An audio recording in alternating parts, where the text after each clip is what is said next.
जय श्री कृष्ण। श्रद्धेय आत्मीय जुमनाथ नेउपाने प्रभु, जो युएई मा बस्नुहुन्छ अहिले कार्यव्यस्तताले, सायद पहिलो पटक हाम्रो साक्षात्कार आज हुँदैछ। यहाँलाई शत शत नमन। मेरा प्रिय आत्मीय भ्राता राजन लोहनी भारद्वाज, अत्यन्तै प्रिय मेरा आध्यात्मिक मित्र पनि हुनुहुन्छ भादिङ, हाल विदेशमा हुनुहुन्छ, जसले यो कार्यक्रमको संयोजन गर्नुभयो, मलाई सुरुमा आमन्त्रण गर्नुभयो। प्रिय राजनजी, यहाँलाई हार्दिक प्रणाम। र आजका कार्यक्रमका अध्यक्षज्यू, महान दार्शनिक युग पुरुष, 21औं शताब्दीले खोजेको र रोजेको व्यक्तित्व, मेरा अत्यन्तै श्रद्धेय गुरुवर, श्रद्धेय डाक्टर निर्मल माडी अधिकारी गुरुदेव, यहाँलाई कोटि कोटि नमन। यस्तै गरी अग्रज विद्वान व्यक्तित्व, दार्शनिक व्यक्तित्व, श्रद्धेय गुरुवर श्री गोविन्द शरण उपाध्याय गुरुदेव, यहाँलाई हार्दिक नमन, कोटि कोटि नमन।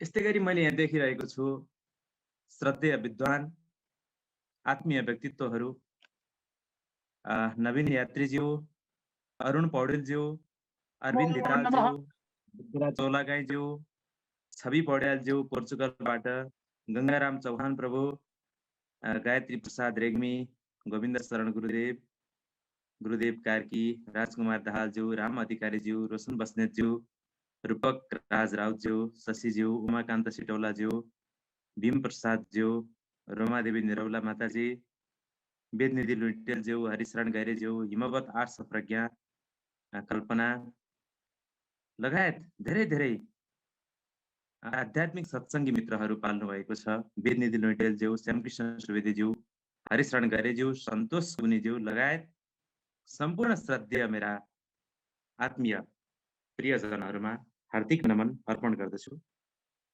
आज परब्रह्म परमात्मा भगवान श्रीकृष्णको अनुग्रहले यो दिव्य सन्ध्याकालीन सत्सङ्गमा हामी समागम हुन पुगेका छौँ। यो मेरो अभाग्य हो।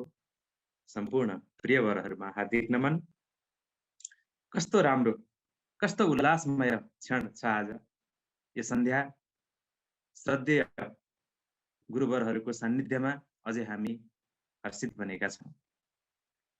सहृदयता अन्तर्राष्ट्रिय, कस्तो राम्रो नाम, जसले हृदयको सम्बन्धले सबैलाई एउटै गुच्छामा गुथेको छ। संसारभरिबाट हामी आज यहाँ समाहित भएका छौँ। यो शब्द नै कति प्यारो छ, सहृदयता। यो आत्माको सूचक हो।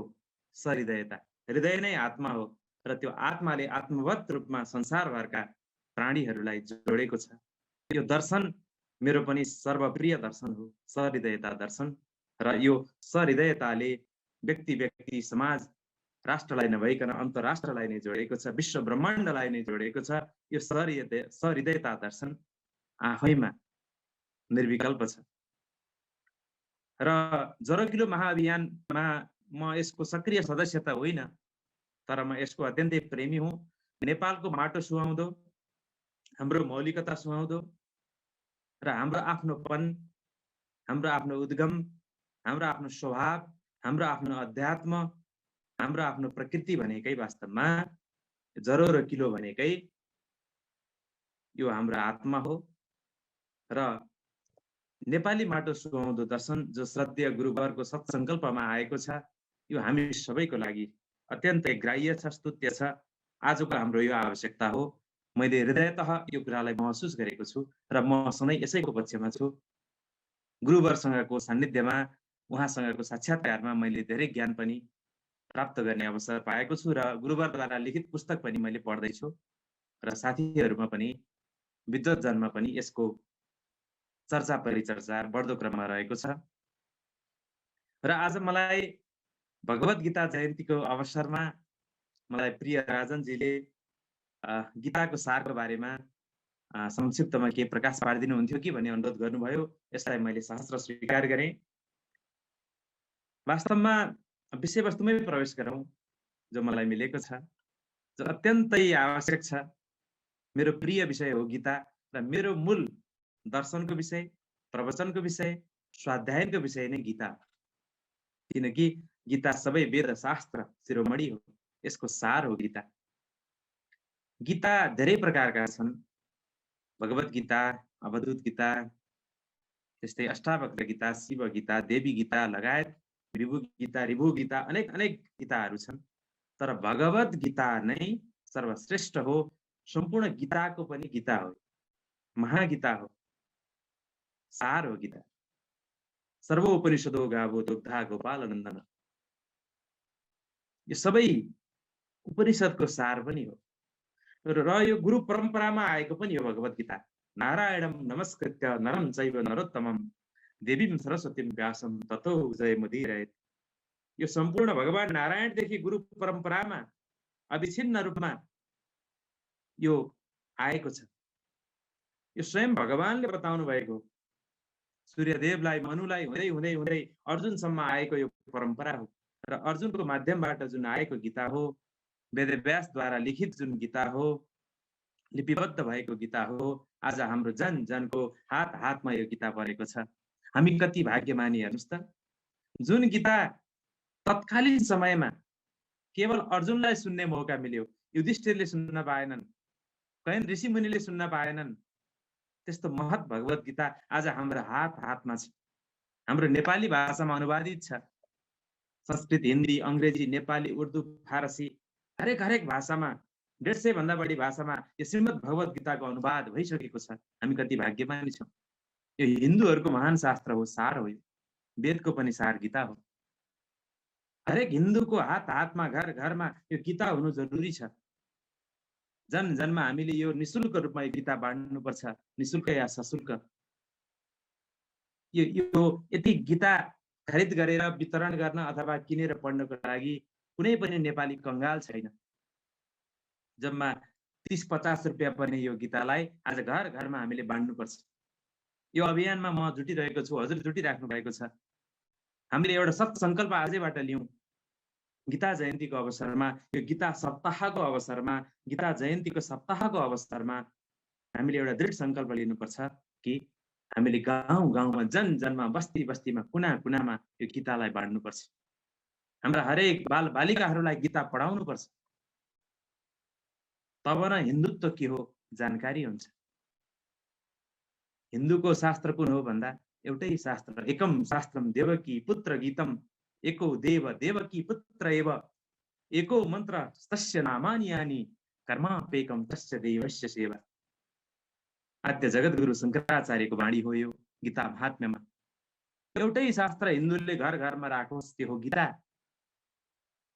गीतामा के छ, कति अध्याय छन्, कुन कुन छन्द छन्, कुन कुन विषयवस्तु समाविष्ट गरिएको छ, सामान्य ज्ञान जान्न जरुरी छ। हाम्रो श्रद्धेय निर्मलमणि गुरुदेवले वेदको सामान्य ज्ञान भन्ने पुस्तक लेख्नु भएको छ। कति राम्रो छ, कति सटिक छ, त्यो मैले पढेको छु। मैले मित्रहरूलाई पनि त्यो रिफर गरेको छु।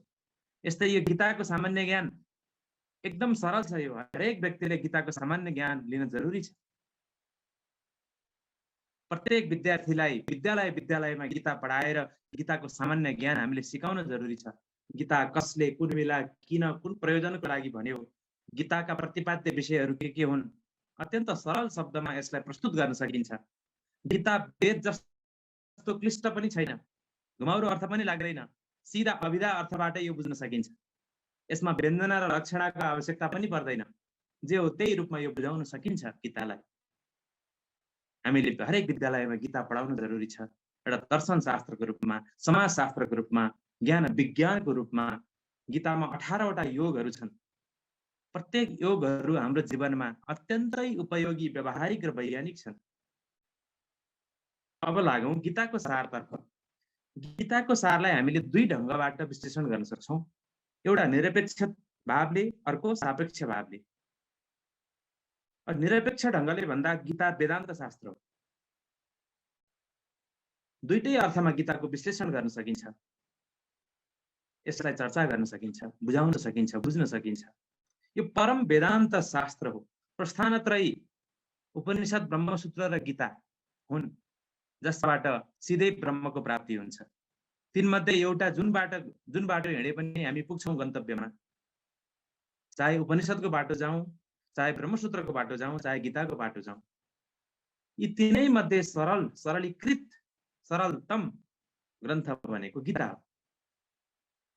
गीताबाट परम वेदान्तको निरूपण भएको छ।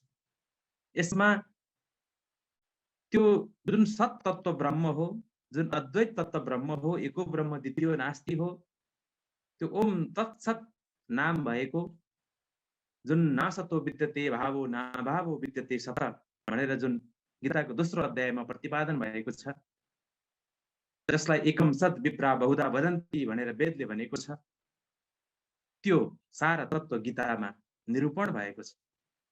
गीताको सार भनेको ब्रह्म तत्व नै हो। वासुदेवः सर्वम नै हो, सर्वम खल्विदम ब्रह्म नै हो, अहम ब्रह्मास्मि नै हो, प्रज्ञानम ब्रह्म नै हो, अयमात्मा ब्रह्म नै हो, तत्त्वमसि नै हो। यो कुरा गीतामा प्रतिपादित छ। अब निरपेक्ष ढङ्गले मात्रै हरेक विषय र वस्तुको विश्लेषण गरियो भने त्यो सर्वग्राह्य हुँदैन, सबैले बुझ्न सक्दैनन्, त्यो अव्यवहारिक हुन सक्छ। त्यसैले केवल ब्रह्म मात्र सत्य, जगत मिथ्या भनेर हाम्रो रोजी र रोटी चल्दैन, हाम्रो पेट भरिदैन। गीताले केवल मनोकल्पना गरेर अथवा पारमार्थिक सत्ताको मात्रै वर्णन गरेर खाली पेट बस, सन्यास ग्रहण गरेर जंगल जाऊ, लङ्गौटी मात्रै लगाएर हिँड भन्दैन गीताले। गीताले के भन्छ? गीताले त व्यवहारिक बन, कर्मयोगी बन, जीवनको रस रङ्ग पनि भोग गर, राज्य चलाऊ, प्रशासन चलाऊ, सुशासन चलाऊ, समाजलाई व्यवस्थापन गर, तिम्रो जीवनलाई व्यवस्थापन गर। ईश्वरको उपहार हो जीवन, ईशावास्यमिदं सर्वम। यो जीवनलाई नियम संगत ढङ्गले भोग्नकै लागि जीवन बनाएको हो। योगपूर्ण तरिकाले भोग भनेर गीताले सिकाएको छ। त्यसैले गीतालाई केवल निरपेक्ष ढङ्गले होइन, हामीले सापेक्ष ढङ्गले, व्यवहारिक ढङ्गले, राजनैतिक ढङ्गले, धार्मिक ढङ्गले, सामाजिक ढङ्गले, जैविक ढङ्गले, हरेक ढङ्गले गीताको व्याख्या गर्न सक्छौँ। किनकि गीताले केवल निरपेक्ष ब्रह्म तत्त्वलाई मात्र चिन्तन गर भनेको छैन। त्यसको जगमा, निरपेक्ष ब्रह्मको जगमा सापेक्ष जीवनलाई पनि परिभाषित गर, त्यसलाई पनि सम्पादन गर भनेर गीताले हामीलाई बहुत अर्थपूर्ण ढङ्गले, वैज्ञानिक ढङ्गले सम्झाएको छ। यो त भयो गीताको एउटा पृष्ठभूमि।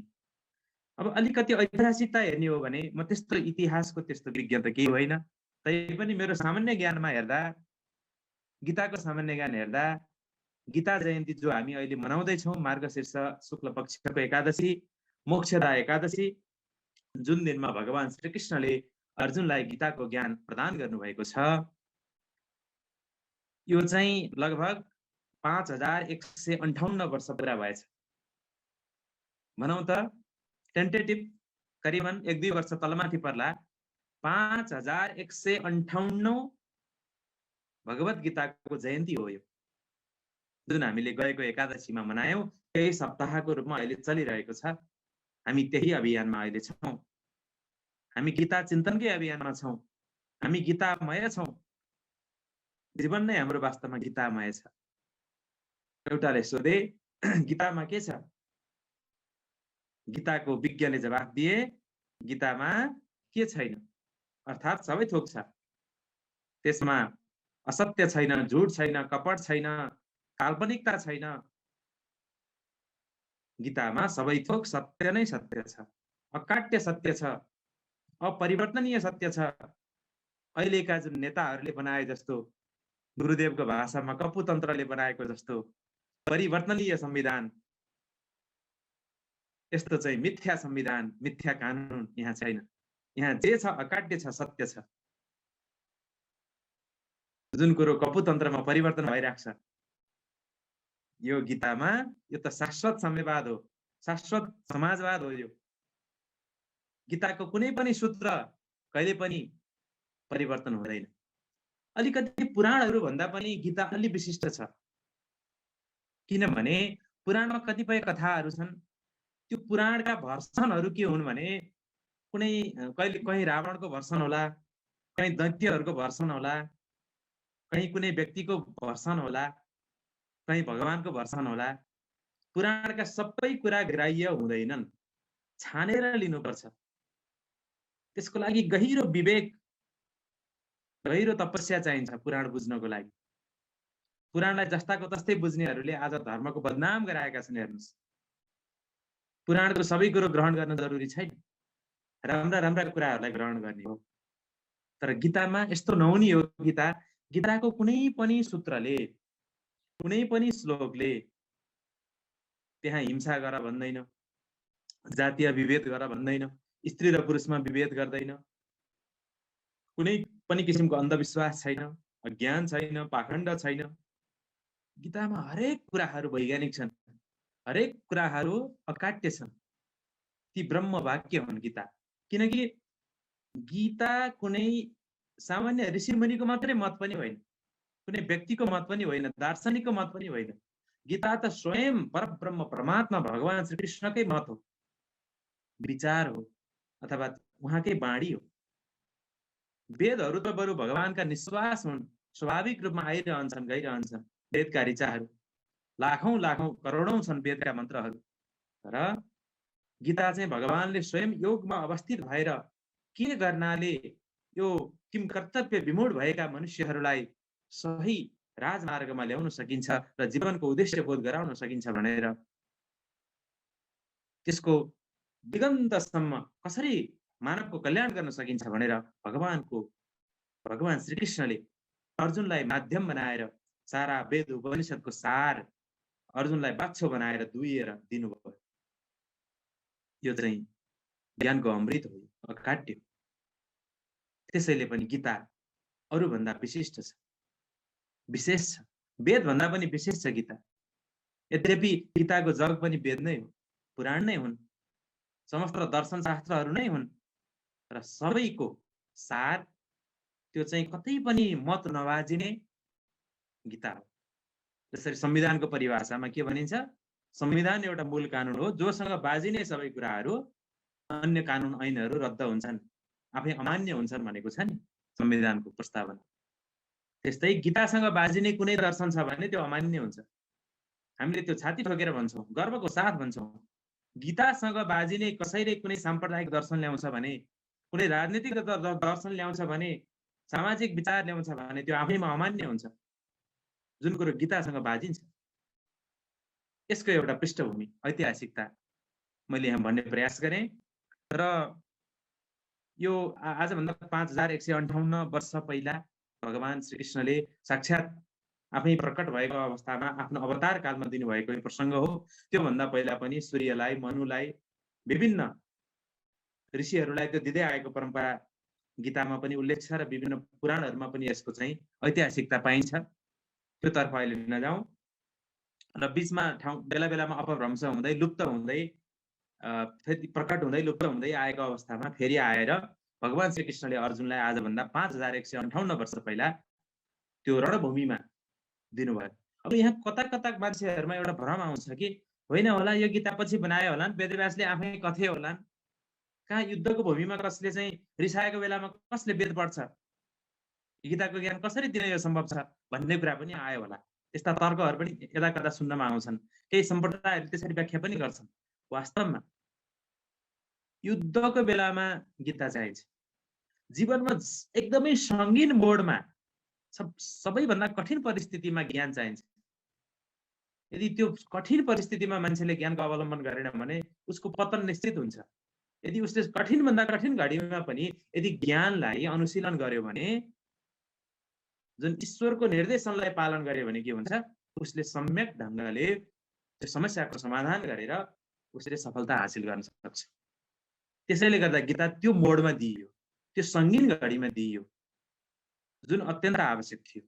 अहिले पनि सामान्य अवस्थामा मान्छेलाई ज्ञान चाहिँदैन, जब दुःख पर्छ बल्ल चाहिन्छ, बल्ल गुरुको शरणमा जानुपर्छ तनाव र दुःखबाट मुक्ति पाउन। अर्जुन त्यही विषादग्रस्त अवस्थामा थिए। अब आउनुहोस् गीताको एउटा कथानकमा जाउँ।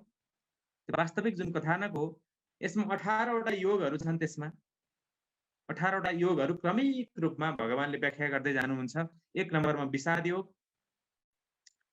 2 मा सांख्य योग, 3 मा कर्म योग, अनि ज्ञान कर्म सन्यास योग, कर्म सन्यास योग, आत्मसंयोग योग, ध्यान योग, ज्ञान विज्ञान योग, अक्षर ब्रह्म योग, राजविद्या राजगुह्य योग, त्यस्तै गरी विभूति योग, विश्वरूप दर्शन योग, भक्ति योग, क्षेत्र क्षेत्रज्ञ विभाग योग, गुणत्रय विभाग योग, पुरुषोत्तम योग, दैवासुर सम्पद विभाग योग, श्रद्धात्रय विभाग योग र मोक्ष सन्यास योग क्रमैसँग घटित हुँदै गएका छन्, जुन हाम्रो जीवनमै एउटा अज्ञानी मनुष्य सुरुमा विषादग्रस्त हुन्छ। अज्ञानको परिणति भनेको दुःख हो, तनाव हो। यो अहिले हाम्रो जीवनमा घटित हुन्छ, जुन अर्जुनको जीवनमा घटित भयो। अल्पज्ञान त थियो अर्जुनमा पनि, तर अल्पज्ञान भयङ्करम, अल्पज्ञानले पार लाग्दैन। पूर्ण ज्ञान नभएसम्म पूर्ण शान्ति र मुक्ति हुनै सक्दैन, पूर्णता हुनै सक्दैन। त्यसैले गर्दा सुरुमा हरेक मान्छे तनावग्रस्त हुन्छ, विषादग्रस्त हुन्छ। अर्जुनलाई त्यही भयो। सांसारिक मोहको कारण मनुष्य किम कर्तव्य विमूढ हुन्छ। पहिलो अध्यायको प्रसङ्ग गीताको सार त्यो हो। गीताको सारलाई कतिपय व्यक्तिहरूले यही हो गीताको सार भनेर एक वाक्यमा भन्ने गर्छन्। त्यस्तो हल्का फुल्का पाराले गीताको पार लाग्दैन, त्यसरी गीताको सार हुँदैन। अघि नै भनियो, एउटा वेदान्तको भाषाले ब्रह्म सत्य जगत मिथ्या भनेर त अध्यात्मको पार लाग्दैन भने त्यति भन्दैमा अध्यात्मको सार आउँदैन। घोकेर जसले पनि भनिदिन सक्छ ब्रह्म सत्य जगत मिथ्या, यही हो अध्यात्मको सार भनेर थपडी पिटेर राम नाम सत्य हो भन्दैमा अध्यात्म पार लाग्दैन। हेर्नुस्, अध्यात्म पार लगाउन त जीवन के हो, जगत के हो, म को हुँ, ईश्वर के हो, कर्म के हो, अकर्म के हो, विकर्म के हो, सबै जान्नुपर्छ। जानेर हुँदैन, मान्नुपर्छ, गर्नुपर्छ। कर्म योगको मार्गबाट गुज्रिनै पर्छ। ज्ञान पाउँदैमा कर्म जति थन्क्याएर, कर्मबाट पलायन भएर जङ्गल पसेर त्यो ज्ञान कहिले पनि सिद्ध हुँदैन। कर्म नगर्नेलाई कर्म छोड्ने अधिकारै छैन, सन्यास लिने अधिकारै छैन।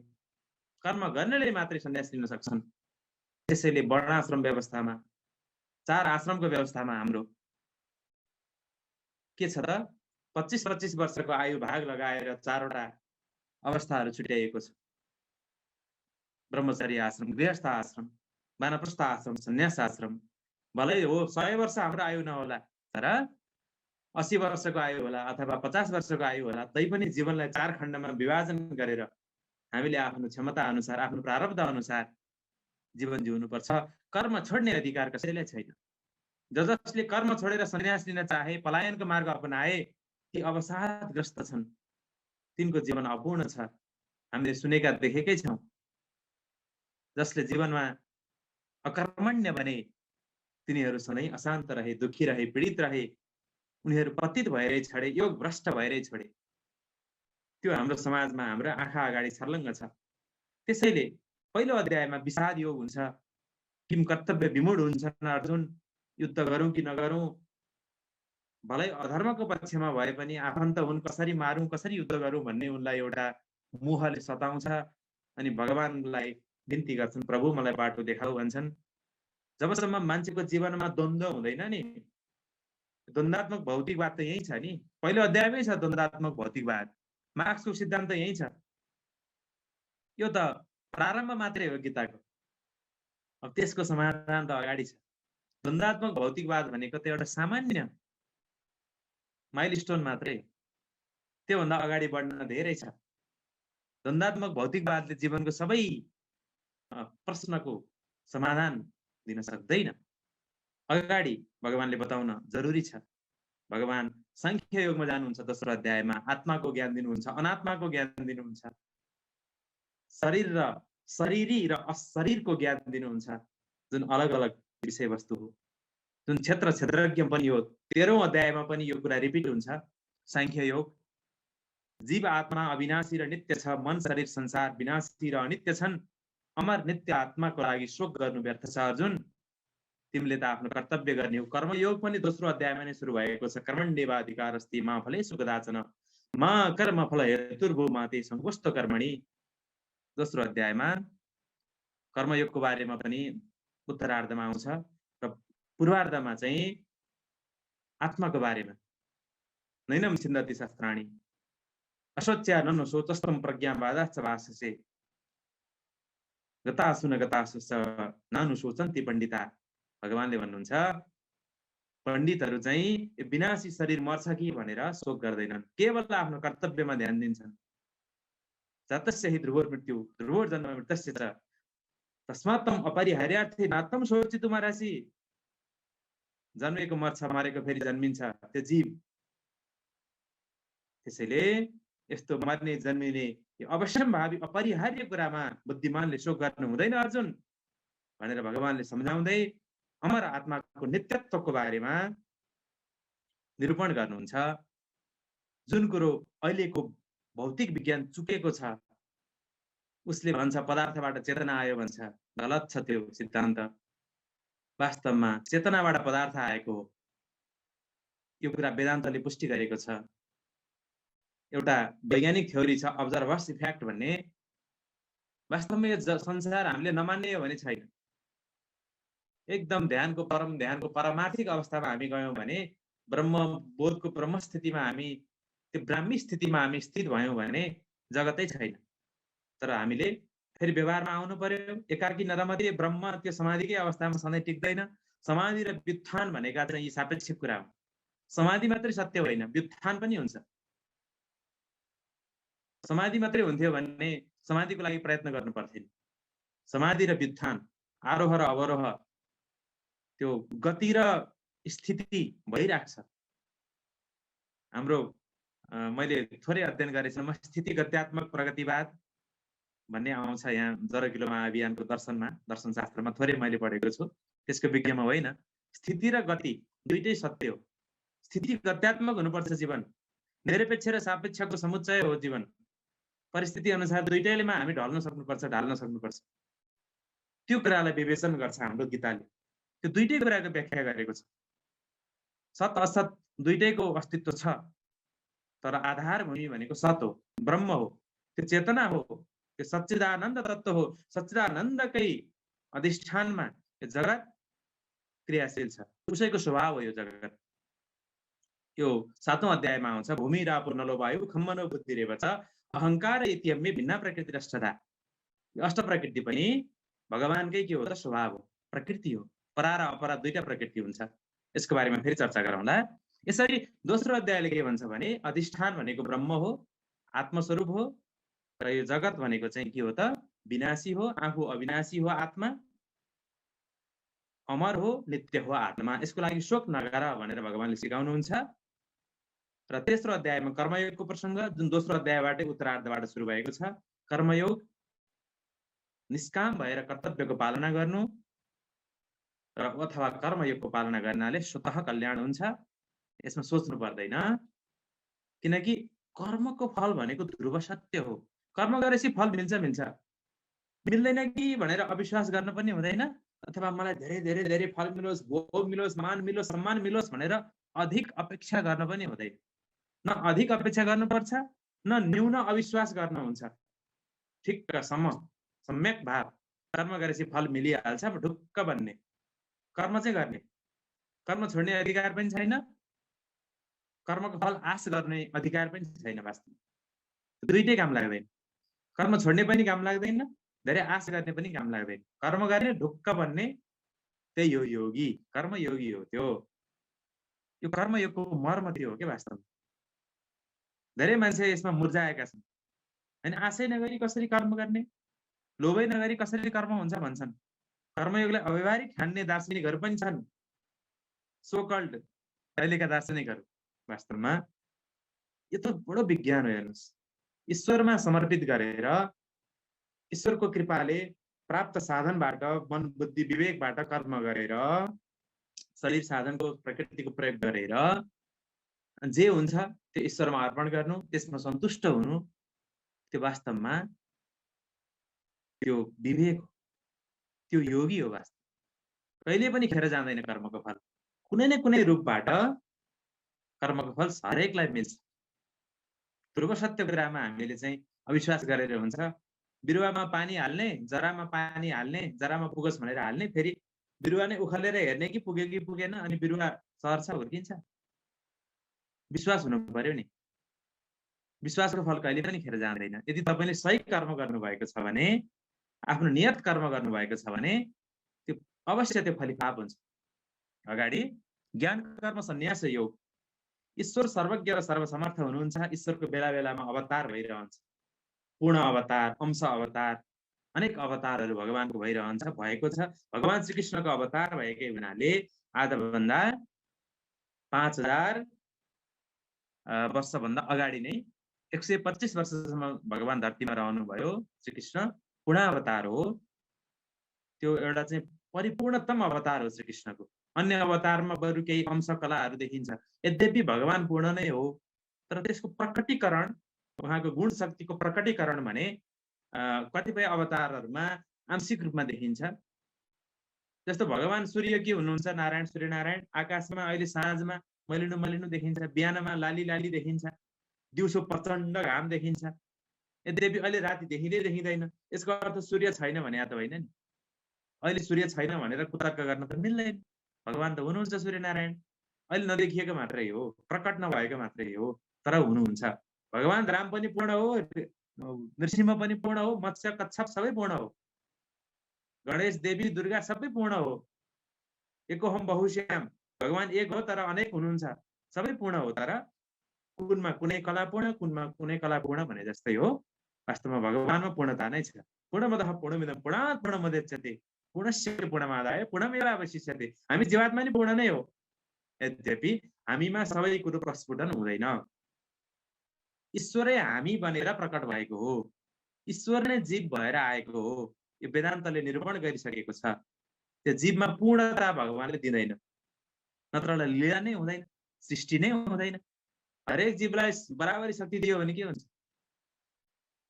सबै पहलमान भयो भने के हुन्छ? सबै मान्छे मात्रै भयो भने संसार हुन्छ? हुँदैन। त्यहाँ त मान्छे, स्त्री, पुरुष, नर, नारी होइन, अब चाहिँ कीट पतङ्ग सबै 84 लाख योनि त चाहियो नि त। तब न सृष्टिमा वैशिष्ट्य हुन्छ, वैचित्र्य हुन्छ, बल्ल पो सृष्टिमा आनन्दको लीला हुन्छ त नि।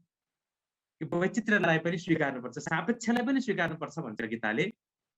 सबै कुराको व्याख्या छ गीतामा। ईश्वरको अवतार भइरहन्छ, नाना अवतारहरू हुन्छ, भूभार हरण गर्नुहुन्छ भगवानले। र यसमा यो चौथो अध्यायमा अर्को कुरो पनि छ। अलिकति अहिले वर्तमान समाजमा अघि हाम्रो झुमनाथजीले भन्दै हुनुहुन्थ्यो, वर्तमान समयमा गीताको उपादेयता के हो भन्दा, जस्तो यो अहिले जातीय विभेदका कुराहरू छन् नि, वर्गीय विभेद, जातीय विभेद, लैङ्गिक विभेदका कुराहरू छन् नि, यो छैन वास्तवमा। शास्त्रले कहीँ छ भनेको छैन। यो एउटा कहीँ भने जस्तै वैचित्र्य मात्रै हो। वास्तवमा विविधता हो, अनेकतामा एकता हुनुपर्छ। यो गुण र कर्म अनुसार चाहिँ 4 वर्ण भनेको हो, चातुर्वर्ण्यमय सिस्टम, गुण कर्म विभाग छ भगवानले भन्नुभयो। गुण र कर्मको आधारमा प्रकृतिमा जुन 3 गुण छन्, त्यो गुणबाट अभिप्रेरित भएर जीवले जुन विभिन्न किसिमको कर्महरू गर्छ, त्यसको आधारमा यो 4 वर्ण रहेका हुन्, ब्राह्मण, क्षत्रिय, वैश्य, शूद्र। यो जन्मको आधारमा होइन है, बिल्कुल होइन। जन्मकै आधारमा विद्वान र कोही अज्ञानी हुन्छ? हुँदैन नि। विद्या अध्ययन गरेन ज्ञानी हुने हो, शिक्षित हुने हो। नगर्ने मान्छे ब्राह्मणकै छोरो भनेर पनि, डक्टरकै छोरो पनि नपढे त अनपढै हुन्छ के अरे, गमारै हुन्छ के अरे। पढ्नु पर्यो, जान्नु पर्यो, सिक्नु पर्यो। त्यो त अभ्यासबाट हुने कुरा हो। सबै कुराहरू अभ्यासबाट प्रस्फुटन गर्ने कुरा हुन्। ज्ञान त सबैसँग छ, कसले कति प्रस्फुटन गर्यो भन्ने कुरा हो। त्यसैले गर्दा यो 4 वर्ण भन्ने कुरो अहिलेको परिप्रेक्ष्यमा जन्मजात जातीय ट्याग लगाइदिनु हुन्न। यो चाहिँ बाहुन अरे, यो चाहिँ मङ्गोल अरे, यो चाहिँ यो अरे, यो चाहिँ द्रविड अरे, यिनीहरू यस्तै हुन्, यिनीहरू यस्तै हुन् होइन। शास्त्र चाहिँ बाहुनले बनाएको अरे होइन, अरू चाहिँ यस्ता अरे, यो मतवादी अरे भनेर यस्तो विभेद गरिन्छ नि, त्यो गलत हो, एकदम गलत हो। हरेक व्यक्तिलाई शास्त्रको अधिकार छ, हरेक व्यक्ति ब्रह्म प्राप्त हुन सक्छ, हरेक व्यक्ति योगी हुन सक्छ, हरेक व्यक्तिलाई उत्तिकै अवसर छ। यो वैदिक साम्यवाद भनेको यो हो नि त, सबैलाई त्यहाँ अधिकार छ। हाम्रो वेदव्यास पनि चाहिँ वेश्याका पुत्र थिए, हो कि होइन? शूद्रका पुत्र थिए। उनीका बुवा अब चाहिँ त्यस्तै प्रसङ्गबाट, उनको पराशर ऋषिहरू पनि त्यही प्रसङ्गबाट आएका छन्। कस्ता कस्ता सुकदेव जस्ता, सुतजी जस्ता ऋषिहरू शूद्रका पुत्र थिए। नारदजी स्वयं दासीका पुत्र थिए, हो कि होइन? शास्त्रमा प्रमाण छ नि, कति प्रमाणहरू छन् शास्त्रमा। भगवान श्रीकृष्ण कुन वंशमा आउनु भएको थियो? वैश्य वर्णमा आउनु भएको। यस्ता धेरै धेरै प्रसङ्गहरू शास्त्रमा छन्। विश्वामित्र क्षत्रिय थिए। कस्ता कस्ता ऋषिहरू, जाबालीको ऋषिको प्रसङ्गहरू आउँछ शास्त्रमा, ऐतरेयको प्रसङ्गहरू आउँछ वेदमा। ती मन्त्रद्रष्टा ऋषिहरू समेत एउटा चाहिँ शारीरिक हिसाबले त अरू जातिका थिए, तर जातिको कुनै माने राख्दैन त्यहाँनिर। गौतम ऋषिले चाहिँ त्यो जाबाललाई, सत्यकाम जाबाललाई त्यो वेदको चाहिँ उनी आचारमान सम्झेर उनको त्यो एकदमै ब्रह्म पिपासा भएको कारणले गर्दा व्रतबन्ध आदि संस्कार गराएर अनि वेदको ज्ञान दिए। उनी मन्त्रद्रष्टा बन्न पुगेपछि यस्ता कैयौँ प्रसङ्गहरू वेदमा छन्। संस्कार ठुलो कुरो हो, जाति हुँदै होइन। यो जातीय चाहिँ मान्छेले एउटा चाहिँ अहङ्कारमा मान्छे अहिले परेको छ र यसमा चाहिँ बाहुन क्षेत्रीवाद भनेर ट्याग लगाइदिएको छ, गलत हो। यो बाहुन क्षेत्रीवाद भन्ने पनि हुँदैन। यो पछि बनाएका चाहिँ नकारात्मक चाहिँ प्रणालीहरू, परम्पराहरू। वास्तवमा ब्राह्मणत्व भनेको त त्यो ब्रह्म जानाति ब्राह्मण, जसले ब्रह्मलाई प्राप्त गर्यो त्यो ब्राह्मण हो। जातीय ब्राह्मण हुनै सक्दैन। यो कुरामा हामी क्लियर हुनुपर्छ। मगरको छोरो, राईको छोरो, दमाईको छोरो, कामीको छोरो, जुन जुन जाति भने पनि त्यो ब्राह्मण हुन्छ। त्यो त विद्वता र प्रज्ञाको नाम हो ब्राह्मण। यो कुरा शास्त्रले स्पष्ट निरूपण गरेको छ। अहिलेको 21औं शताब्दीमा आएर अझै पनि हामी जातीय आरक्षण र यस्ता यस्ता कुराहरू गर्छौँ। जातीय थिचोमिचो, दलक र दलितको कुराहरू गर्छौँ, पीडक र पीडितको कुराहरू गर्छौँ।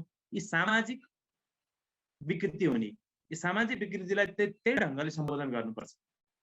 गीताले भन्न खोजेको पनि त्यही हो। भगवान श्रीकृष्णले पनि त्यही भन्नुभएको छ। श्रीकृष्णका चरित्रहरूमा तिनै प्रसङ्गहरू आउँछन्, कहीँ कतै विभेद भएको पाइँदैन। यो कुरालाई हामीले मनन गर्न जरुरी छ। र अगाडि कर्म सन्यास योग, सांख्य योग, ज्ञान योग र कर्मयोग, भक्ति योग। यो सांख्य योग र ज्ञान योगलाई नजिक नजिकबाट हेर्न मिल्दो रहेछ है। यद्यपि ज्ञान योगले अद्वैत ब्रह्मको निरूपण गर्छ, सांख्य योगले चाहिँ 24वटा प्राकृतिक तत्त्व र 25औं पुरुष तत्त्व, 26औं ईश्वर तत्त्वलाई व्याख्या गर्छ। सांख्य योगले कुरा उस्तै उस्तै हो। अनि कर्मयोग र भक्ति योग उस्तै हो, किनभने त्यसमा आफूभन्दा अलग कुनै एउटा सुप्रिम पावर छ जसले जगतको नियन्ता हो, स्रष्टा हो, सर्जक हो। त्यसैमा समर्पित भएर आफ्ना कर्महरूलाई समर्पित गरेर कर्मको फल आश नगरिकन ढुक्क भएर कर्म गर्नुपर्छ भन्ने दुईटा मार्ग छ। अथवा ज्ञानयोगीहरूको दृष्टिमा चाहिँ त्यागको मार्ग हो, सन्यासको मार्ग हो भने कर्मयोग अथवा भक्ति योगको मार्ग भनेको चाहिँ व्यवहारिक मार्ग हो, प्र्याक्टिकल मार्ग हो।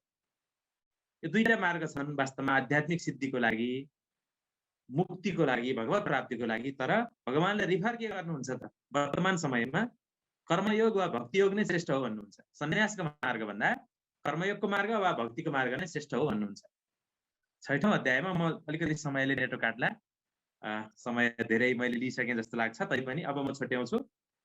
6औँमा आत्मसंयम अथवा ध्यान योग।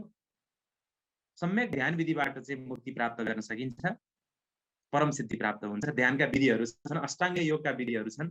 अष्टाङ्ग योग जुन पतञ्जलिले प्रतिपादन गर्नुभएको छ र अन्य विभिन्न परम्परामा क्रियायोगका प्रसङ्गहरू छन्, अष्टाङ्ग योगका प्रसङ्गहरू छन्। त्यो वैज्ञानिक छ, हामीले गर्नुपर्छ। आज सारा विश्व योगमय भइरहेको छ। 21 जुनलाई अहिले चाहिँ विश्व अन्तर्राष्ट्रिय योग दिवसको रूपमा मनाउने गरिएको छ। यो अत्यन्तै महत्त्वपूर्ण छ। विभिन्न योग ऋषिहरूले यसलाई चाहिँ प्रचार प्रसार गर्दै हुनुहुन्छ र विभिन्न योगका विधिहरूबाट र ध्यानका विधिहरूबाट पनि सिद्धि प्राप्त हुन्छ। ज्ञान विज्ञान योग त गीताको प्राण हो। म विज्ञानको पनि विद्यार्थी, अध्यात्ममा सानैदेखि अभिरुचि रह्यो र यो ज्ञान र विज्ञानको हात जोड्नु पर्दछ कर्ममा भनेर समले भने जस्तै विज्ञान विज्ञान योग गीताको 7औं अध्याय पढ्नु होला। सबैले धेरै पढ्नु होला। सम्पूर्ण ज्ञान र विज्ञान यही छ। यो चाहिँ सरिदयता दर्शनले भन्न खोजे त्यही हो कि जस्तो मलाई लाग्छ। यसले ज्ञान र विज्ञानलाई जोड्छ के वास्तव। हृदयलाई भनिन्छ नि, सच्चिदानन्द विशुद्धदेवले भन्नुभएको छ नि, हृदयमा समझदारी, अनि काँधमा जिम्मेवारी, मस्तिष्कमा समझदारी, हृदयमा इमानदारी। जुन तीनवटा कुरालाई हेड, ह्यान्ड एन्ड हार्ट, तीनटालाई जोड्ने काम गर्छ ज्ञान विज्ञान योगले। मत परतरम नान्यत् किञ्चिदस्ति धनञ्जय मयि सर्वमिदं प्रोक्तं सूत्रे मणिगणा इव, जो भगवानले भन्नुभएको छ 7औं अध्यायमा। अष्ट प्रकृतिको प्रसङ्गमा अघि मैले भूमि रापो नलो वायु भन्ने जुन श्लोकलाई पनि उद्धरण गरेँ, त्यो पनि ज्ञान विज्ञान योगमा आउँछ। यो अत्यन्तै गहन छ। यो विज्ञानको विद्यार्थी हुँ भन्नेले म त विज्ञान मान्ने, अध्यात्म किन मान्ने, गीता किन पढ्ने भन्ने मान्छेले ज्ञान विज्ञान योग पढ्नुपर्छ, बल्ल वास्तविक वैज्ञानिक हुन्छ हो। 8औं अध्यायमा अक्षर ब्रह्म योग अक्षरम ब्रह्म परमम स्वभावोऽध्यात्म उच्यते। ब्रह्म भनेको के हो र अध्यात्म भनेको के हो, यसको परिभाषा, यसको यथार्थ निरूपण चाहिँ 8औं अध्यायमा अक्षर ब्रह्म योगमा छ। वास्तवमा अध्यात्म भनेको स्वभाव हो, आत्मा भनेको अध्यात्म। हामी आत्मा हो नि, हामी को हो त भन्दा ईश्वरको हामी स्वभाव हो। स्वभाव हो अध्यात्म उच्यते। त्यो परब्रह्मको स्वभाव, स्वभाव भनेको उसको अभिन्न अंश। अंश भने पनि हुन्छ, अंश भनेको टुक्रा अलग्गै होइन ईश्वरबाट, टुक्रा काटेर फालेको जस्तो त्यसलाई अंश भनिँदैन। आध्यात्मिक भाषामा भन्दा अंश भनेको अभिन्न अङ्गलाई अंश भनिन्छ। अंशांशी भाव, अङ्गाङ्गी भाव। यसलाई स्वामी रामानुजको विशिष्टाद्वैत दर्शनले प्रतिपादन गर्छ, पुष्टि गर्छ। विशिष्टाद्वैत, अद्वैत हो तर कस्तो विशिष्ट खालको अद्वैत, अङ्गाङ्गी भाव, अंशांशी भावले यसलाई व्याख्या गर्छ। यसमा अहिले धेरै व्याख्या भन्न जाउँ, यो दार्शनिक विषय हो। श्रद्धेय गुरुवरहरू हुनुहुन्छ, अगाडि यो प्रसङ्ग आउँछ। अगाडि राजविद्या राजगुह्य योग 9औं अध्यायको सार हो। यसमा सबै मनुष्य सच्चिदानन्द भगवान प्राप्तिका अधिकारी हुन् र यसमा अपिचेत शुद्राचार भजन्ति मामनन्य भाग साधु रेव समन्तव्यसम्म व्यवसितो हिस्सा। एकदम दुर्जन भन्दा दुर्जन व्यक्तिले पनि आजै अहिल्यै भगवत प्राप्ति गर्न सक्छ। यस्तो परम ग्रन्थ हो गीता। राजविद्या राजगुह्य योग, यति गहिरो ज्ञान त अन्त पाइँदै पाइँदैन गीतामा जस्तो। अत्यन्तै पतित भन्दा पतित व्यक्तिले पनि आजको आजै भगवत प्राप्ति कसरी गर्छ? भजन गरेर, पुरा निष्ठा र विश्वासपूर्वक भजन गर्यो भने भगवत प्राप्ति आजको आजै हुन्छ। त्यो कुरा अपिचेत शुद्राचार भन्ने एउटा त्यो श्लोकमा आउँछ। अनि यसको सारमा मनमना भव मद्भक्तो मध्याजीमाम नमस्कुरु मामे वैशेषि युक्तैव महात्मानं मत्परायण भन्ने आउँछ 9औं अध्यायमा। सदसच्चा अर्जुन, हे अर्जुन, सत पनि मै हुँ असत पनि मै हुँ भनेर भगवान भन्नुहुन्छ। त्यो प्रसङ्ग आउँछ। 10औं अध्यायमा विभूति योग, वास्तवमा जीवन र जगतलाई ईश्वरसँग कसरी जोड्ने, टाइअप कसरी गर्ने, विभूति योग। अरुन्धती न्यायको अनुसार, न्यायशास्त्रको अरुन्धती न्यायमा सबभन्दा चम्किलो तारा देखाएर अनि त्यसभन्दा त्यसका नजिकका आसपासका मधुरा ताराहरूलाई पनि देखाएर सबैलाई एउटै सूत्रमा बाँध्ने काम जसरी अरुन्धती न्यायले गर्छ, त्यस्तै भगवानले विभूति योगमा मुख्य मुख्य संसारका जुन विभूतिहरू, पिपल, गाई, अनि ऋषि, राजा, होइन, विभिन्न प्राणीहरू जो अलिकति ठुला बडा कहलिएका छन्, ती सबै कुरालाई विभूतिमा आफू दर्शाएर देखाएर अथवा बहुनैतेव किम ज्ञातेन तवार्जुन विष्टभ्याविदं कृष्ण एकांशेन स्थितो जगत। अन्तिममा तिमीलाई सबै कुरो किन चाहियो? सारा जगत मेरो एउटा अंशमा अडिएको छ, यो सबै मेरै स्वरूप हो भनेर भगवानले भन्नुभएको छ। विभूति हो। अहमात्मा गुणाकेश सर्वभूताशय स्थित, तिम्रो आत्मा नै मै हुँ। अहम आदिश्च मध्यञ्च भूतानाम अन्त एव च। यस शरीरको आदि जन्मादेशतः भनेर जुन ब्रह्मसूत्रमा प्रतिपादन छ, ब्रह्मको परिभाषा, आदि मध्य अन्त पनि मै हुँ। यो शरीरको, संसारको, संसार पनि मेरै रूप हो। यो पृथ्वी मै हुँ, पहाड मै हुँ, स्थावराणाम हिमालय, भगवानले भन्नुभएको छ नि विभूति योगमा सबै प्रसङ्गहरू। यसरी सम्पूर्ण हरेक व्यक्ति, वस्तु, विशेषता, गुण, रूप, सौन्दर्य, लज्जा, गुण अवगुण पनि भगवानकै रूप हो। लक्ष्मी पनि भगवानकै अर्धाङ्गिनी हुन्, अलक्ष्मी पनि भगवानकै अर्धाङ्गिनी हुन्। हामीले लक्ष्मीको पूजा गर्दा अलक्ष्मीको पनि त्यही पूजा गर्छौँ। अलक्ष्मीलाई आफ्नो थन्का राखेर, लक्ष्मीलाई आफ्नो थन्का। सबैको आफ्नो भूमिका छ। धर्म पाप, होइन, राम्रो नराम्रो भन्ने कुरो सापेक्षिक सत्य हुन्, सबैको आफ्नो महत्त्व छ। तर त्यति हो, हामीले ग्रहण चाहिँ सत्यलाई गर्नुपर्छ। सत्य, सत्यले धर्म हुन्छ। सत्यलाई, सत्यको बाटो अपनाउँदा त्यसले सुख दिन्छ, धर्मले सुख दिन्छ। यत्योभ्यु दयनी श्रेयस सिद्धि सधर्म, कणाद महर्षिले भन्नुहुन्छ, यो लोक र परलोक दुवैमा सुख दिने चाहिँ धर्मको बाटो हो। धर्म कहिले छोड्नुहुन्न। 11औं अध्यायमा विश्वरूप दर्शन योग, यसको सार भनेको यो सारा जगत ईश्वरमय छ, ईश्वरकै विराट स्वरूप हो। ईश्वरकै विराट स्वरूप हो संसार। संसार र ईश्वर अलग होइन भनेर पनि भगवानले यसलाई प्रतिपादन गर्नुभएको छ। 12औंमा भक्ति योग, भक्ति त गीताको प्राण हो, हृदय हो। सहृदयता भनेकै भक्ति योग हो। भक्ति योग अन्तर्गत ज्ञान योग, कर्मयोग, सांख्य योग सबै पर्छ। भक्ति योग पूर्ण योग हो। भक्ति भनेको समुच्चयवाद हो। वास्तवमा भक्ति भनेको समुच्चयवाद हो। जो असल भक्त हो नि, ऊ ज्ञानी पनि हुन्छ, त्यागी पनि हुन्छ, कर्मी पनि हुन्छ, सबै हुन्छ। भक्ति भनेको एउटा यस्तो रसायन हो जसले सबैलाई जोड्छ, के पनि छोड्दैन। भक्ति भनेको छोड्नु होइन, जोड्नु हो। सबैलाई जोड्ने रसायनको नाम भक्ति हो। योग भनेको त आफैमा जोड हो। भक्ति अझै प्रेमको रसायन हो जसले सबैलाई जोड्छ। प्रेमको रसायनले जोड्ने समष्टिवाद, सहृदयतावाद भनेकै भक्ति योग हो वास्तवमा। यो सहृदयतावाद भन्ने शब्द र भक्ति योग भनेको एउटै हो भन्ने मलाई लाग्छ। अगाडि क्षेत्रकी विभाग योग मैले अघि नै निवेदन गरेँ, यो सांख्य योगसँग नजिक छ।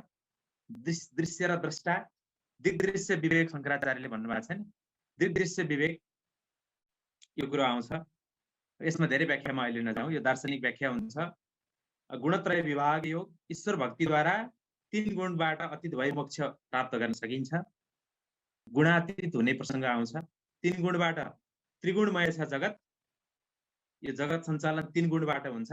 कर्ता भनेको गुण हो, वास्तवमा कर्ता आत्मा होइन, यो त साक्षी द्रष्टा मात्रै हो। यो 3 गुणबाट यो जगत परिचालित छ, स्वयमेव कर्म भइरहेको छ। यसमा हामी द्रष्टा भावले हेर्नुपर्छ। र कि त हामीले एकदमै साक्षी भावमा गएर गुणातीत हुन सक्छौँ ज्ञान योगको विधिबाट, सांख्य योगको विधिबाट, अथवा भक्ति योगबाट चाहिँ भगवानको अनन्य अव्यभिचारी भक्ति गर्यौँ भने हामी त्रिगुणातीत हुन सक्छौँ। सबै विधिहरूको मार्ग प्रशस्त भगवानले गर्नुभएको छ। 15औं अध्यायमा पुरुषोत्तम योग यस्तो छ, क्षर, अक्षर र अक्षरातीत 3 प्रकारको चाहिँ पुरुष हुन्छ। 3 प्रकारको चाहिँ यहाँ स्वतन्त्र अस्तित्वहरू छन्, जसमा एउटा प्रकृति छ, एउटा यसको साक्षी पुरुष छ, जीवात्मा छ, र जीवात्माको पनि अधिष्ठान, यसको पनि साक्षी भनेको परब्रह्म परमात्मा छ। उत्तम पुरुषतत् अन्य परमेत्युदारित यो लोकत्रयमा विश्व विभर्त्यवेश्वर। त्यो उत्तम पुरुष भनेको परब्रह्म परमात्मा हो। दैवासुर सम्पद विभाग योग, आसुरी र चाहिँ दैवी सम्पत्तिहरू हुन्छन्, गुणहरू हुन्छन्। त्यसमध्ये हामीले मुक्त हुनको लागि दुर्गुण, दुराचार, व्यभिचारलाई त्याग्नै पर्छ। व्यभिचारी पनि हुने, दुर्गुण पनि धारण गर्ने, मस्त खानपिन पनि गर्ने, भोग पनि गर्ने, जे मन लाग्यो त्यही गर्ने, अनि ईश्वर पाउँछु पनि भन्ने। दुईटै हातमा त्यसरी लड्डु सम्भव हुँदैन। हो, सम्यक मार्ग छ। सन्तुलित जीवनशैली हामीले अपनाउन सक्यौँ भने, भगवान बुद्धले भने जस्तै सम्यक अष्टाङ्गिक मार्ग अपनाउन सक्यौँ भने, पञ्चशील सहितको जीवन अपनाउन सक्यौँ भने हाम्रो मुक्ति हुन सम्भव छ। त्यसको लागि दुर्गुण र दुराचार भने त्याग्नै पर्छ। 17औं अध्यायको सार भनेको के हो त? श्रद्धात्रय विभाग योग। 3 प्रकारका श्रद्धा हुन्छन्, राजसी, तामसी, राजसी, सात्विक श्रद्धा। तामसी श्रद्धाले, राजसी श्रद्धाले दुःख दिन्छ, सात्विक श्रद्धाले उठाउँछ, अझै सात्विक श्रद्धाले गुणातीत हुनलाई सहयोग गर्छ। र हामीले जे कर्म गर्छौँ सत ईश्वरमा विश्वास गरेर गर्नुपर्छ। र ओम तत्सत इति निर्देशो ब्रह्मणस् त्रिविध स्मृत भनेको छ गीताको 17औं अध्यायको सारमा। हामी ओम तत् र सत भनेको ईश्वरका नाम हुन्, त्यो सार्वभौम नाम हुन्। ओम तत् र सत, सत भने पनि तत् भने पनि तत्त्वमसि महावाक्यमा आउने तत् जो अधिष्ठान हो, त्यो भागतागा लक्षणबाट जुन पुष्टि हुन्छ, त्यो तत् तत्त्वको सारभूत त्यो ब्रह्म हो। त्यस्तै सत भनेको त सत ब्रह्म भइहाल्यो। नासत्व विद्यते भावो नाभावो विद्यते सत। सतको अभाव छैन, असतको भाव छैन, दोस्रो अध्यायमा पनि आउँछ। र ओम इति सर्वम तस्य वाचक प्रणव तदर्थ भावनम योग सूत्रले भनेको छ। त्यो ओम भनेकै परब्रह्म परमात्मा। ओम भने पनि, कृष्ण भने पनि, राम भने पनि उही हो। उसैका अनेक आयाम हुन्, अनेक अभिव्यक्ति हुन्। ओम नै परब्रह्म परमात्मा भगवान हो। जुन नाम लिए पनि हुन्छ। भगवानको नाम के हो भनेर हजुर हामीलाई कसैले सोध्यो भने कृष्ण भनौँ, राम भनौँ, शिव भनौँ, दुर्गा भनौँ, अथवा ओम भनौँ, तत् भनौँ, सत भनौँ, जे भने पनि सही। यति डेमोक्रेटिक छ हाम्रो धर्म। एउटै शब्दमा आपत्ति छैन, स्वरूपमा आपत्ति छैन। जसरी माने पनि हामीले केन्द्रलाई मान्ने हो। पृथ्वीको केन्द्र कहाँ भन्दा यहीँ बसे पनि केन्द्र हो, अमेरिका गए पनि केन्द्र हो। तर हाम्रो लागि हामी जहाँ जन्म्यौँ त्यही केन्द्र हो। हाम्रो जरकिलो नेपालै हो। हामी कहाँ उद्गम भयो हाम्रो शरीरको? शरीर पनि शरीर छुट्टै आत्मा छुट्टै भनेर चाहिँ शरीरलाई उपेक्षा गर्न जरुरी छैन। हामीले अघि नै भन्यौँ, शरीर सँगसँगै हामीले धर्म गर्ने हो। शरीर माध्यम खलु धर्म साधनम, यो पुरुषार्थको साधन हो। त्यसैले गर्दा हामी जहाँ जन्म्यौँ, जहाँ हुर्क्यौँ, हाम्रो राष्ट्रियता, हाम्रो धर्म, जननी जननी अनि हाम्रो धर्म, स्वधर्म, हाम्रो कर्तव्य कर्म, हाम्रो धरती हाम्रो लागि महत्त्वपूर्ण हुन्छ। जननी जन्मभूमिश्च स्वर्गादपि गरिएपछि भगवान रामले सिकाउनु भएको छ। स्वधर्मो निधनम श्रेय परधर्मो भयावह, गीताले सिकाएको छ। स्वधर्म र स्वराष्ट्रको लागि हामी मरिमेट्नुपर्छ भन्ने दर्शन यो गीतामा छ। र मोक्ष सन्यास योगमा गएर गीताको परिसमाप्ति हुन्छ र यसमा स्वधर्म पालनामा भगवानले जोड दिनुहुन्छ र आफ्नो वर्ण अनुसारको कर्म अथवा त्यो वर्ण भनेर चाहिँ निश्चित तिम्रो वर्ण यही हो भन्ने कुरो पनि छैन। समय सापेक्ष व्याख्या गर्दा हाम्रो जस्तो रुचि छ त्यो कर्ममा हामी तत्चित्त भएर लाग्नुपर्छ। हामी अब बुद्धिको कर्म गर्छौँ, विद्याको कर्म गर्छौँ, अथवा प्रशासन सुरक्षाको कर्म गर्छौँ, अथवा व्यापार उत्पादनको काम गर्छौँ, अथवा श्रम र सेवाको काम गर्छौँ। हामी जे गर्छौँ त्यसमा ब्रह्मभाव गरेर स्वे स्वे कर्मण्यभिरत संसिद्धि लभते नरा स्वकर्मणा तमभ्यर्च सिद्धिम विन्दन्ति मानवा। भगवानले भन्नुहुन्छ आफ्नो कर्म भगवानलाई अर्पण गरेर हाम्रो जे कर्म छ अलिअलि अवगुणै देखिने भए पनि आफ्नो स्वधर्म हामीले छोड्नु हुँदैन, आफ्नो काम छोड्नु हुँदैन। अलिकति दुःख भए नि आफूले गरिरहेको काम छोड्नु हुँदैन। छोड्नै परे पनि त्यो चाहिँ अलिकति युक्तिसङ्गत हुनुपर्छ, सर्वजना हिताय हुनुपर्छ। आफ्नो प्रमादले, आफ्नो स्वार्थले आफूले गरिरहेको काम छोडिहाल्न चाहिँ हुँदैन। उही पढाइराखेको शिक्षकले जग्गाको दलाली गरेर धेरै कमाउँछु भनेर त्यो पैसा कमाउनुतिर दौडिनु भएन, व्यापारतिर दौडिनु भएन, त्यो पाप हुन्छ। होला पैसा त आउला, पैसा धेरै आउनु चाहिँ सत्कर्म होइन, त्यो स्वधर्म होइन। पैसा कमाउनु स्वधर्म होइन। आफ्नो मेहनतले, योग्यताले, क्षमताले, सर्वजना हितायको भावले जति कमाउन सकिन्छ त्यही हो स्वधर्म। त्यो धेरै थोरैको कुरो पनि हुँदैन। धनसँग लगेर धर्मलाई जोड्नु हुँदैन। धना धर्म तत्त्व जय। धनबाट त धर्म पो कमाउने हो त, धर्मले धन कमाउने होइन नि। यो कुरो बुझ्नु जरुरी छ। यिनै कुराहरू हुन् गीताका चाहिँ सार कुराहरू। र यो कलिकालमा चाहिँ विशेष गरी अहिलेको समयमा चाहिँ वास्तवमा यो शूद्र भन्ने, हेप्ने, नारीलाई हेप्ने, होइन, लैङ्गिक विभेद गर्ने, जातीय विभेद गर्ने, अनि यो वर्ण त्यो वर्ण भनेर विभेद गर्ने कुराहरू चाहिँ गीताले भनेकै छैन। त्यसमा चाहिँ स्वे स्वे कर्मण्य भिरत संसिद्धि लभते नरा। जसले जुन कर्म गर्छ त्यहीँबाट सिद्धि हुन्छ, भगवत प्राप्ति हुन्छ। यो होइन कि बाहुनहरू ब्राह्मणहरू चाहिँ छिटो मोक्ष हुने, अरू जातिको नहुने भन्ने कुरै होइन, सवालै होइन। जो जहाँ छ त्यहीँबाट मुक्त हुन्छ। नारीको त झन् ठुलो त्याग छ, तपस्या छ। नारी झन् छिटो मुक्त हुन्छ।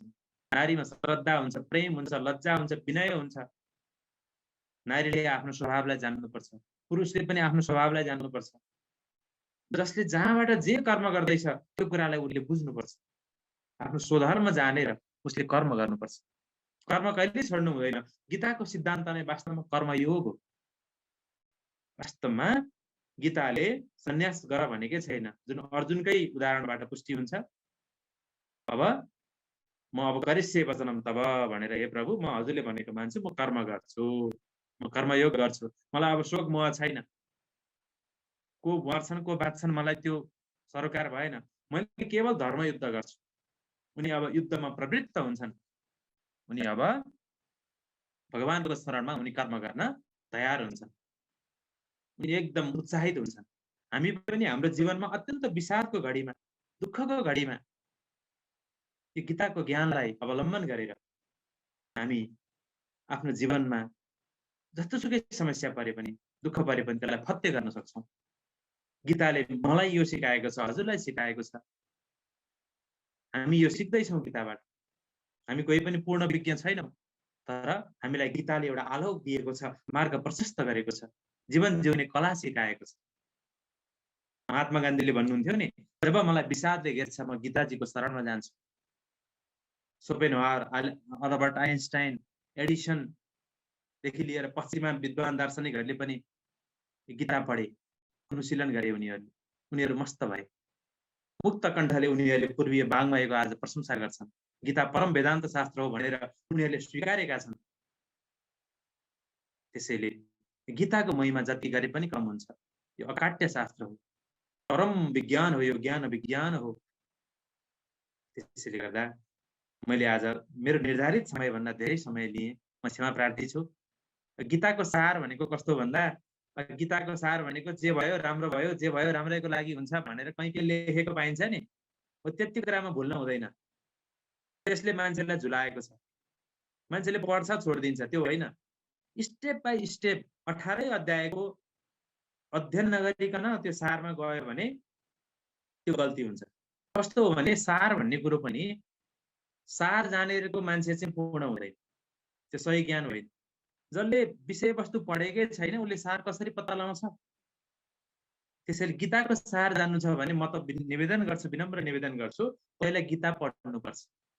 गीता नपढेको मान्छेले गीताको सार कसरी बताउँछ? सम्भवै छैन। 18 अध्याय गीता, 700 श्लोक छन्, पढ्नुपर्छ। नपढे सुन्नुपर्छ। गीता पढेर मात्रै यसको सार बुझ्न सकिन्छ र त्यो घनीभूत हुन्छ, त्यो फलदायी हुन्छ। मैले यति निवेदन गरेँ। मैले धेरै समय लिएकोमा क्षमा प्रार्थी छु श्रद्धेय गुरुदेवहरूको अगाडि। म एउटा सामान्य एउटा सिकारु, म एउटा विद्यार्थी हुँ। गुरुदेवहरूले यसलाई मेरो केही गल्ती भएको भए मेरो एउटा त्रुटि सम्झेर, मानवीय कमजोरी सम्झेर यसलाई क्षमा गरिदिनु होला। सम्पूर्ण श्रद्धेय श्रद्धालु गीता प्रेमी श्री राधाकृष्ण प्रेमी श्रद्धेय जनहरूले मलाई क्षमा गरिदिनु होला र केही राम्रा कुरा आएछन् भने भगवानको प्रसाद सम्झेर लिइदिनु होला। मैले यति निवेदन गरेँ। जय श्री कृष्ण। यस भिडियोलाई लाइक, कमेन्ट र शेयर गर्न नबिर्सिनु होला। फेरि यस्तै रोचक भिडियोहरू हेर्नका लागि यस च्यानललाई सब्स्क्राइब गरेर घन्टी बजाइदिनु होला।